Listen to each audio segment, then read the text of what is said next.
नमस्कार मु ओडिशा भास्कर को स्वागत जनाऊँगी।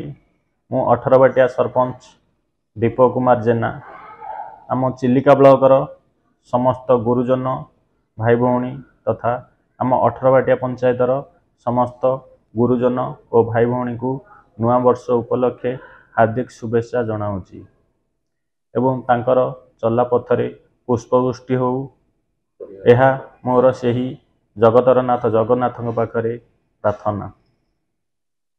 आम 18 बाटिया पंचायत को सरल सुंदर रखापी मु आपणकर सहयोग कामना करुच्ची। जय जगन्नाथ। नमस्कार मु ओडिशा भास्कर को स्वागत जनाऊँगी। मु 18 बाटिया सरपंच दीपक कुमार जेना आम चिलिका ब्लॉकर समस्त गुरुजन भाई भौणी तथा आम 18 बाटिया पंचायतर समस्त गुरुजन और भाई भौणी को नुआ वर्ष उपलक्षे हार्दिक शुभेच्छा जनाऊँगी एवं तांकर चला पथरे पुष्पवृष्टि हो यह मोर सेही जगतर नाथ जगन्नाथ पाखरे प्रार्थना। आम 18 बाटिया पंचायत को सरल सुंदर रखापी मु आपणकर सहयोग कामना करुच्ची। जय जगन्नाथ।